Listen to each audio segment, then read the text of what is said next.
Bonsoir à tous et bienvenue dans ce journal. Tout de suite, nous recevons Yamoussa Sidibé pour la lecture d'une déclaration. Il s'agit d'une déclaration d'urgence sanitaire. Déclaration d'urgence sanitaire nationale. Déclaration. Notre pays est confronté à une épidémie à virus Ebola depuis le début de cette année. Face à cette situation, la communauté internationale s'est fortement mobilisée en organisant de nombreuses rencontres stratégiques, notamment le sommet des chefs d'État de la Manoriva Union, celui des chefs d'État de l'Afrique et des États-Unis à Washington et la rencontre de Genève. À l'issue de ces rencontres, il est apparu que la situation de la maladie est critique et menace la santé de nombreux pays dans le monde. Par ces motifs, l'OMS a déclaré l'urgence sanitaire mondiale contre la maladie à virus Ebola. Considérant que la Guinée est membre signataire de la Constitution de l'Organisation mondiale de la santé, vu la loi 97/021/AN du 19 juin 1997 portant Code de santé publique qui a pour principe fondamental d'assurer la protection et la promotion de la santé des individus, des familles et des collectivités en République de Guinée, vu les dispositions relatives à la gestion des épidémies, je déclare l'urgence sanitaire nationale contre la maladie à virus Ebola en République de Guinée. Dans ce cadre, et en plus de celles déjà énoncées lors de ma déclaration du 30 mars dernier, les mesures suivantes sont prescrites. 1. Il est institué un cordon sanitaire tenu par des agents de santé et des services de sécurité et de défense à tous les postes frontaliers d'entrée en République de Guinée. 2. Les mouvements de personnes sont restreints et soumis aux mesures de contrôle sanitaire aux différents points de passage terrestre, maritime et aéroportuaire. 3. Tous les personnels de santé et des services de sécurité et de défense sont mobilisés pour la lutte contre la maladie. 4. Tous les départements ministériels, acteurs du secteur privé et de la société civile sont invités à s'associer à la lutte contre la maladie dans les domaines de la sensibilisation et de la prévention. 5. Tous les cas suspects feront l'objet d'un prélèvement systématique et d'une hospitalisation jusqu'à l'obtention des résultats de laboratoire. 6. Il est formellement interdit à toutes les personnes faisant partie des contacts de se déplacer hors de leur zone de résidence jusqu'à la fin de leur période de surveillance. 7. Il est interdit de procéder au transfert des corps d'une localité à une autre jusqu'à la fin de l'épidémie. 8. Il est institué l'utilisation systématique des équipements de protection dans toutes les structures sanitaires publiques et privées du pays. 9. Toute personne qui s'opposera ou incitera à s'opposer de quelque manière que ce soit à la détection, au traitement, à l'isolement et à l'examen d'un malade, d'un suspect ou d'un contact sera considérée comme une menace contre la santé publique et subira la rigueur de la loi. Il est instruit au comité de riposte, au niveau national, préfectoral et sous-préfectoral, de procéder à une évaluation journalière de la situation et de partager l'information avec les acteurs et partenaires nationaux et internationaux. Les présentes mesures entrent en vigueur à compter de ce 13 août 2014. Le président de la République, professeur Alpha Condé. Et puis, il y a aussi des décrets portant nomination des gouverneurs de région et des préfets. Décret portant nomination de gouverneurs de régions administratives. Le président de la République décrète, article 1er, les cadres dont les noms et prénoms suivent sont nommés dans les fonctions de gouverneurs de régions administratives et reçoivent les affectations ci-après. Région administrative de Farana, M. Moussa Filan Traoré, précédemment conseiller au ministère de l'administration du territoire et de la décentralisation, en remplacement de M. Tcherno Ousmane Diallo, appelé à d'autres fonctions. Région administrative de Nzerekouré, M. Lansei Condé, confirmé. Région administrative de Boké, Général Siba Le Lamou, confirmé.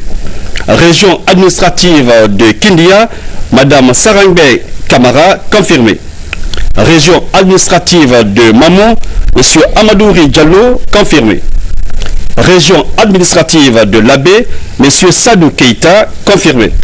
Région administrative de Kankan, Monsieur Nawadame, confirmé. Article 2. Le présent décret qui prend effet à compter de sa date de signature sera enregistré et publié au journal officiel de la République. Conakry le 13 août 2014, professeur Alpha Condé. Décret portant nomination de préfet.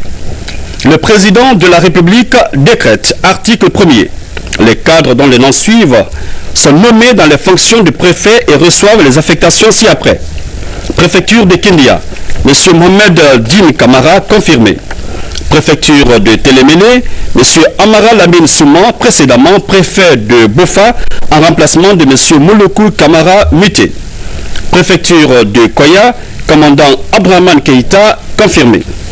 Préfecture de Dubreka, Mme Aïcha Sako, confirmé. Préfecture de Forikaria, Elage Mfonsman Souman, confirmé. Préfecture de Boké, M. Mohamed Lamine Doumbouya, précédemment préfet de Farana, en remplacement de M. Daouda Bangoura, muté. Préfecture de Bofa, M. Dr Ibrahima Barbosa Souman, précédemment préfet de Mandjana, en remplacement de M. Amara Lamine Souman, muté. Préfecture de Fria, Mme Nyaleng Kondé, précédemment chef de cabinet au gouvernorat de Conakry, en remplacement de M. Mamadou Kanté, admis à faire valoir ses droits à la retraite. Préfecture de Gawal, M. Suleiman So, précédemment directeur national de l'hydraulique au ministère de l'Agriculture, en remplacement de M. Mamadou Georges Barry, muté. Préfecture de Koundara, Elage Mamadou Sissé, administrateur civil, en remplacement du colonel André Ouere Koivogui, admis à faire valoir ses droits à la retraite. Préfecture de Mamon, M. Mouri Diallo, précédemment préfet de Macenta, en remplacement de M. Noumke Sidibé, admis à faire valoir ses droits à la retraite. Préfecture de Labé, commandant Mamadou Lamarana Diallo, confirmé. Préfecture de Dalaba, M. Mfansouman Touré, précédemment directeur de cabinet au gouvernorat de l'Abbé, en remplacement de M. Diao Diallo, muté. Préfecture de Pita, M. Ibrahima Diallo, précédemment inspecteur général du tourisme, en remplacement de M. Saint-Djouma Sissé, muté. Préfecture de l'Elouma, M. Sambaheri Kamara, confirmé. Préfecture de Tougué, M. Boubacar Bari, confirmé. Préfecture de Koubia, M. Amadou Sadio Diallo, précédemment chef Sirako au gouvernorat de Conakry, en remplacement de M. Mamadou Lamarana Diallo, muté. Préfecture de Mali, M. Aruna Soare, confirmé. Préfecture de Dabola, M. Sissavane, confirmé.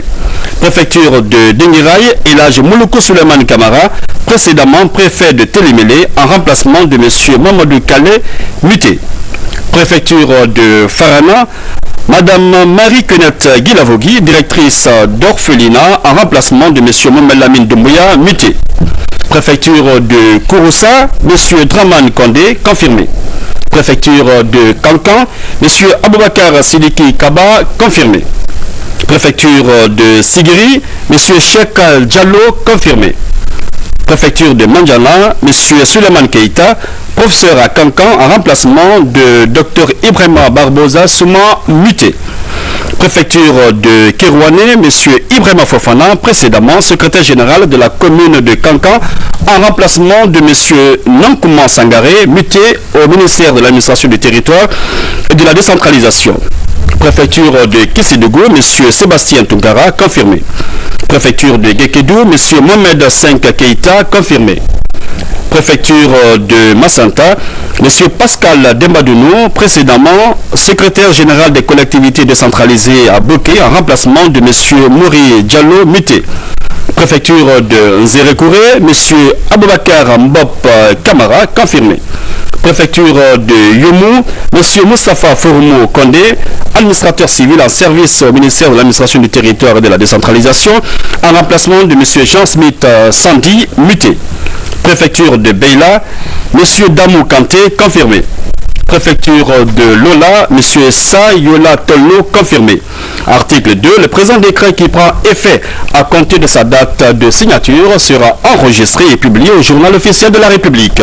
Conakry, 13 août 2014, professeur Alpha Condé.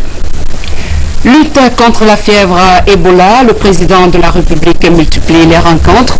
Professeur Alpha Condé a accordé une audience dans la matinée au secrétaire général de la Croix-Rouge internationale et la présidente internationale de Médecins sans frontières. Le mot d'ordre du chef de l'État reste le même, bouter la fièvre Ebola hors de la Guinée. Mohamed Lamine Souma pour en savoir davantage. Au palais Sertrouya, la lutte pour bouter Ebola hors de la Guinée est devenue la priorité des priorités. Le président de la République reçoit les partenaires, échange avec eux et donne de sages conseils. Face à cette maladie qui continue à faire des victimes au sein de la population, professeur Alpha Condé ne ménage aucun effort pour encourager les partenaires du gouvernement guinéen à poursuivre le combat. Une préoccupation partagée par la Croix-Rouge internationale. Nous sommes venus faire le point avec M. le Président de la République sur les activités que mène la Croix-Rouge guinéenne, qui est membre de la Fédération internationale des sociétés de Croix-Rouge et Croissant-Rouge, pour accompagner les efforts du gouvernement à améliorer la condition des populations en ce qui concerne les aspects santé, en particulier le développement général. Et ceci se passe dans le cadre de la réponse à la crise Ebola qui sévit dans la sous-région. Et nous sommes heureux de constater tous les efforts qui ont été déployés jusqu'à présent, ainsi que les résultats obtenus que nous nous tenons maintenant de sauvegarder, de préserver et aller de l'avant en faisant ce qui suit, notamment assurer une plus grande couverture au niveau national en renforçant les structures de soins, mobiliser davantage les populations pour une meilleure compréhension de la maladie et de l'infection et de prendre les mesures idoines pour leur protection, et enfin prendre en charge un aspect particulier qui est la gestion des personnes décédées, de les accompagner de manière digne vers leur dernière demeure, tout en prenant soin des activités à préserver pour protéger les personnes qui prennent soin ainsi que limiter la propagation des risques. Même engagement de la part de Médecins sans frontières qui a rassuré le président de la République de sa volonté d'aider à stopper la propagation de Ebola. Nous avons discuté de l'épidémie d'Ebola et la réponse de l'épidémie d'Ebola ici en Guinée. Par rapport à ce que Médecins sans frontières veut faire, nous sommes engagés déjà sur 2 centres de traitement dans le pays, auxquels on continue à Guékédou à recevoir quelques patients, et ici sur la capitale, les choses sont stabilisées, et donc on a discuté de l'importance de garder un haut niveau de vigilance, étant donné qu'on voit encore des petits pics, des petites éclosions, et que c'est ça qu'il faut travailler ensemble en concertation pour s'assurer que la propagation n'est pas amplifiée. Toutes ces dispositions s'inscrivent dans la stratégie de lutte du gouvernement guinéen contre Ebola. Toutes les 2 missions sont venues faire l'évaluation par rapport à la situation épidémique du virus Ebola au niveau de ces 3 pays qui sont aujourd'hui éprouvés par cette épidémie, et également apporter leur soutien au niveau de ces 3 pays. Soutien en termes de communication, en termes de sensibilisation et également en termes d'appui. Apparu en mars dernier, la fièvre hémorragique Ebola est à la fois un problème de santé publique et de développement. L'épidémie Ebola est une préoccupation pour la Guinée, la Sierra Leone et le Libéria. Les experts des 3 pays se posent la question à savoir comment assurer une meilleure coordination de la riposte à la fièvre hémorragique Ebola tout au long des frontières. Réunis autour du sujet à Conakry, des plans d'action concrètes sont élaborés pour empêcher la circulation du virus entre les 3 pays. Sorido Kéran aussi ce reportage.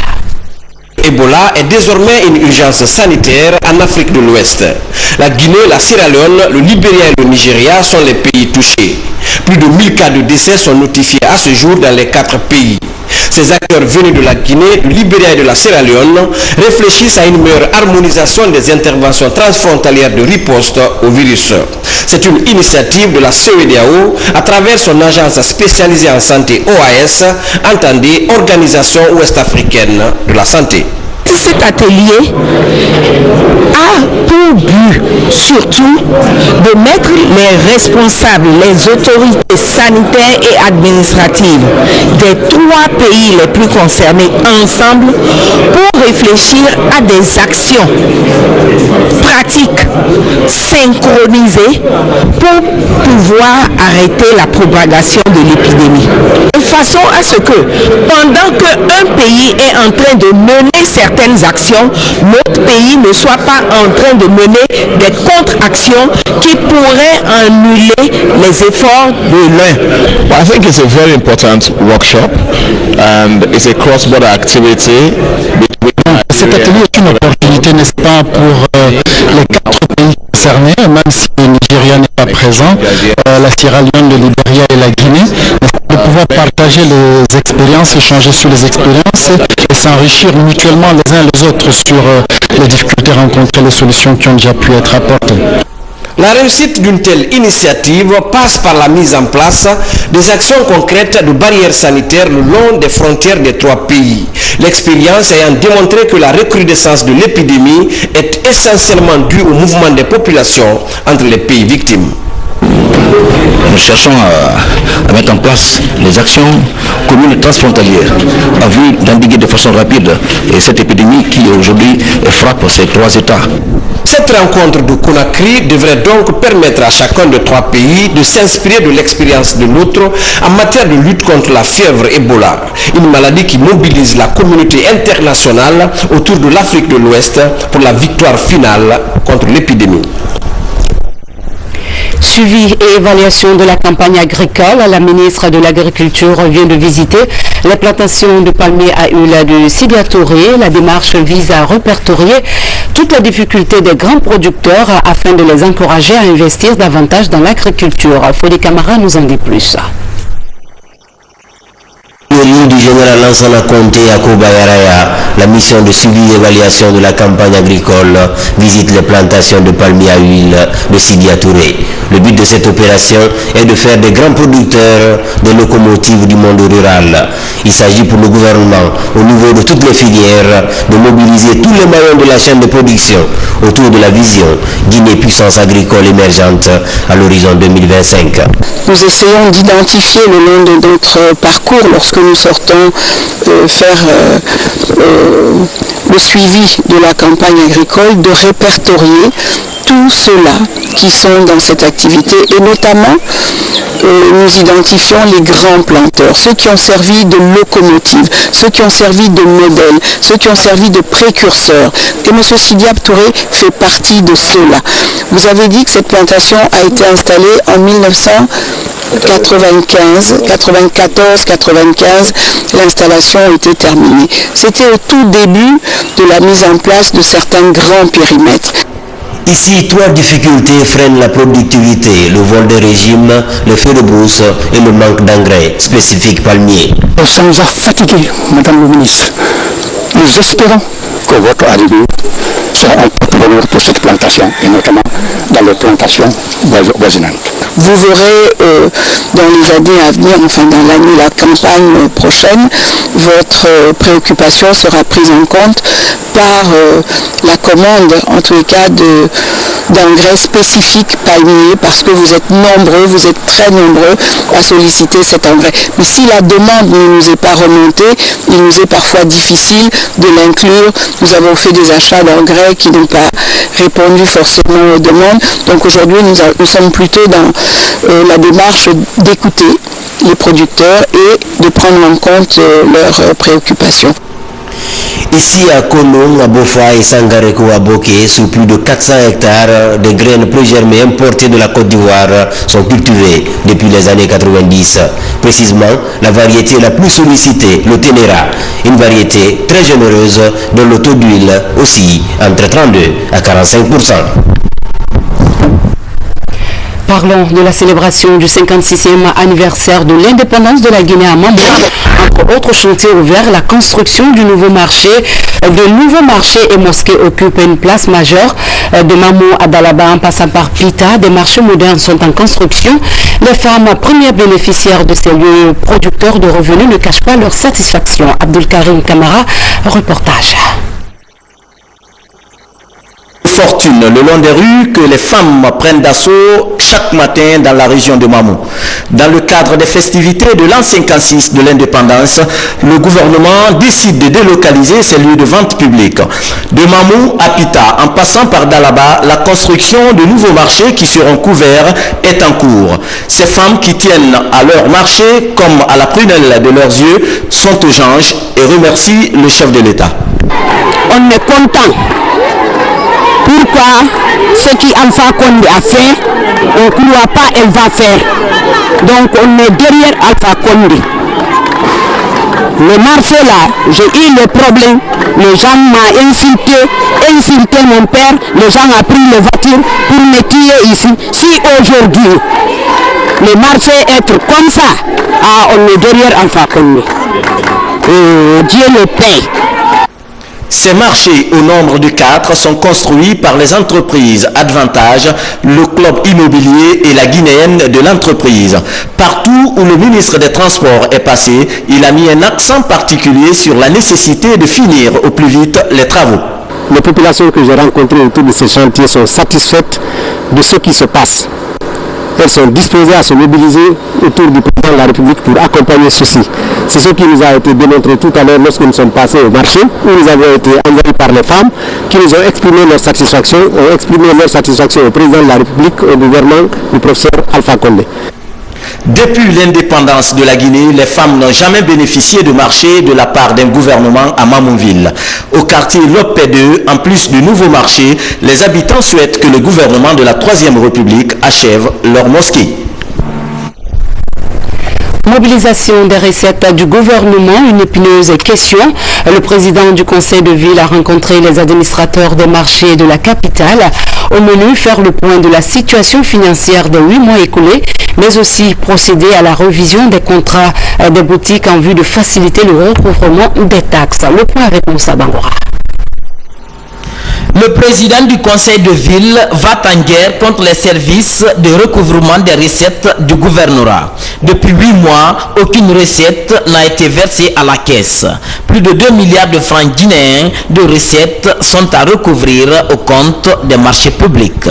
Sur une prévision de 2 milliards et quelques, de 2 milliards 200 millions, jusque-là, ils n'ont pas pu procéder à un recouvrement de 150 millions. Jusque-là, ils ne sont pas 150 millions. Maintenant, prenez 2 milliards 200 millions, vous procédez à la soustraction de 150 millions, vous essayez de faire la différence et voir si je la font quelque chose, il ne faut absolument rien. Ils sont là juste pour amuser la galerie, il ne faut absolument rien. Il était question aussi de la restructuration des marchés, de la révision des contrats de boutique et l'enregistrement des occupants afin de faciliter la gestion financière. Si tu ne produis pas 1 million de francs pour que je te paye à 440 000 francs, c'est que tu n'es pas rentable. Beaucoup de dispositions sont prises sur le plan organisationnel. Je vais créer le bureau de stratégie et de développement ici. Je vais créer mon département pour un appui technique, même une forme d'audit pour aller au marché. Plus de 500 millions de francs guinéens sont dépensés chaque mois pour le salaire des travailleurs du gouvernorat. Une situation que le président du conseil de ville tente de résoudre. En témoigne la mise en place d'une commission de planification du contrôle budgétaire. La problématique de la gestion des ordures se pose avec acuité à Conakry. En cette saison pluvieuse, des montagnes d'immondices jonchent le long des routes. Ceci malgré l'engagement du gouvernement à rendre la capitale propre. Isidore Gonana Nanamo, Rose Poto. Jadis appelé perle de l'Afrique de l'Ouest de par sa position en bordure des côtes et le paysage que lui offre la verdure des mangroves, la capitale guinéenne est aujourd'hui confrontée à une véritable crise de gestion des ordures solides. Pour s'attaquer à cette situation, le gouvernement a débloqué pour la période d'avril-mai 7 milliards 500 millions de francs guinéens. Malgré cette détermination des autorités à investir dans le secteur, les résultats sont insatisfaisants. Pointé du doigt pour la mauvaise gestion des fonds, les responsables des communes parlent d'insuffisance des moyens mis à disposition. Lorsque l'on sait que la commune de Maputo s'étend sur 37 km² et regorge à peu près de 900 000 habitants de 37 quartiers et 223 secteurs, on voit déjà, si vous voulez, que la commune de Maputo est très populeuse et que donc la production en déchets est certainement pas la plus basse par rapport aux autres communes. Et même si on imagine, n'est-ce pas, que chaque habitant produise 500 grammes d'ordures par jour, et quand on multiplie par 900 000, vous voyez justement que ça fera un minimum de 500 tonnes à transférer tous les jours. Et les moyens qui sont dévolus à la commune ne permettent pas de le faire, et non moins aussi, ni moins ceux du SPTB. Pour les PME, la gestion des ordures patine parce qu'elles sont écartées du chemin directeur mis en place par le gouvernorat. Je pense que, aux frais de l'État guinéen, la Banque mondiale a eu à faire une certaine prouesse pour former des Guinéens au mécanisme de l'assainissement. Ces Guinéens ont été formés, qui ont fait des PME, qui ont été agréés par l'État guinéen. Ces PME sont les instruments les mieux indiqués pour nettoyer la cité. Comment? Quand la PME a ses abonnés, c'est-à-dire les ménages abonnés, la PME a l'obligation juridique de nettoyer chez ses abonnés. Quand la PME fait la collecte à partir des foyers, la PME doit forcément avoir un point qu'on appelle communément le point de regroupement. Voici le grand problème aujourd'hui. Au dire des spécialistes, pour réussir le combat contre les ordures à Conakry, l'implication de tous est plus qu'une urgence. La chaîne de gestion doit responsabiliser aussi bien les ménages, les PME et les autorités locales à tous les niveaux. Ainsi, de l'abonnement des ménages aux PME à la décharge en passant par la collecte dans les foyers et les dépotoirs locaux, les responsabilités des uns et des autres seront situées. Environnement toujours, la saison pluvieuse réveille le débat sur la construction anarchique à Conakry. Les rues sont inondées par manque de système d'évacuation. Notre reporter Marie-Angélique Bangoura nous amène faire un tour dans quelques quartiers de la capitale. Images et commentaires. De la pluie, beaucoup de pluie, voilà à quoi ressemble Conakry en cette saison hivernale. À certains endroits, difficile de se frayer un chemin faute de canaux d'évacuation suite aux constructions anarchiques. Dans de nombreux quartiers, l'accès est un véritable parcours du combat. Il ne faut pas retarder, donc on a préféré, même si les souliers et les pantalons soient mouillés, pour qu'on puisse profiter pour nous vaquer à nos affaires. Sur les toitures, c'est une course contre la montre pour éviter la pluie au salon et parfois dans le lit. Et nombreux sont les victimes des inondations dans les quartiers. Une situation qui laisse paraître la mauvaise urbanisation que connaît la ville de Conakry. Il y a effectivement des constructions anarchiques dues au non-respect du plan de construction. Je veux dire parce que les gens ne respectent pas le lotissement, alors ils construisent même aux endroits par où la route devait passer. Donc ça rend parfois l'accès difficile à certaines zones. Avec l'ouverture de nombreuses routes et la nouvelle politique d'urbanisation entreprise par le gouvernement, Conakry pourrait améliorer son image dans un avenir proche. Vie de société, les appareils téléphoniques de plus en plus prisés pour l'utilisation de l'Internet. L'Internet mobile veut-il confirmer sa percée? Une inquiétude pour les cybercafés. Explication Rose Poutou. Un téléphone portable ou une tablette entre les mains. Marie-Angélique et Safia tous sont mordus des nouvelles technologies. Comme la plupart des jeunes de leur génération, ils arrivent à se connecter partout et à tout temps. Ismaël Dubati est aussi un de ces fonds de l'Internet mobile. Pour la connexion, il achète des passes Internet. J'utilise les smartphones pour faire mes connexions. Vous savez, actuellement, la nouvelle technologie fait que les choses sont dématérialisées, c'est-à-dire on n'a pas besoin d'aller dans les cyber pour se connecter. Et vous avez les options sur les téléphones iPhone, etc. Et on utilise les smartphones pour faire des connexions et partout où on se trouve. En Guinée, l'Internet est à 3G+. Il tend vers la 4G+. Cette évolution des NTIC attire de plus en plus les fonds vers l'achat des téléphones munis de plusieurs applications. Du coup, les cyber connaissent une baisse de la clientèle. Pour certains, cette baisse serait due au coût de connexion. Si avant, ce journaliste en ligne venait chatter avec des amis dans ce cyber, aujourd'hui, c'est uniquement pour mettre en ligne ses articles. Son temps de connexion est réduit au cyber. Mon travail ne me permet pas de travailler sur le téléphone. C'est l'Internet qui me permet de travailler comme je veux, quoi. C'est pourquoi je viens. La clientèle a baissé, surtout les jeunes. Vous savez, les jeunes sont beaucoup plus branchés que les vieux. Avec les téléphones tactiles et autres là, c'est pas tous les vieux qui ont le temps de se connecter avec ça.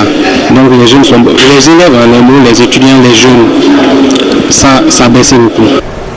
Pour faciliter l'accès à Internet à haut débit, les autorités du pays ont lancé le projet d'installation et d'exploitation du câble sous-marin. Pour de nombreux cybercafés, cette exploitation technologique commence à faire grincer des dents. Et puis la secrétaire générale du syndicat national des employés de maison a animé une conférence de presse ce matin. Adia Asmaoba a expliqué les raisons de sa démission de la Confédération nationale des travailleurs de Guinée. Safiat Kondé. Désormais affilié à l'Organisation nationale des syndicats libres de Guinée, le syndicat national des employés de maison, Sinem Guinée, est déterminé à œuvrer en faveur de ses membres, ces employés de maison qui très souvent sont victimes d'abus. Le Sinem Guinée entend les défendre selon les principes du Bureau international du travail. On n'avait plus la même vision avec la CNTZ pour défendre les travailleurs de Guinée, les travailleurs domestiques de Guinée. Au niveau où la Guinée est, à ce stade, on ne peut pas couper les pieds et laisser la tête comme ça. Je me dis que c'est impossible, il faudrait que je me retire pour le moment. En attendant la ratification de la Convention 189 sur les travailleurs domestiques, convention qui semble être bloquée selon la secrétaire générale du Sinem Guinée, des milliers d'employés de maison attendent une meilleure prise en charge de leur situation.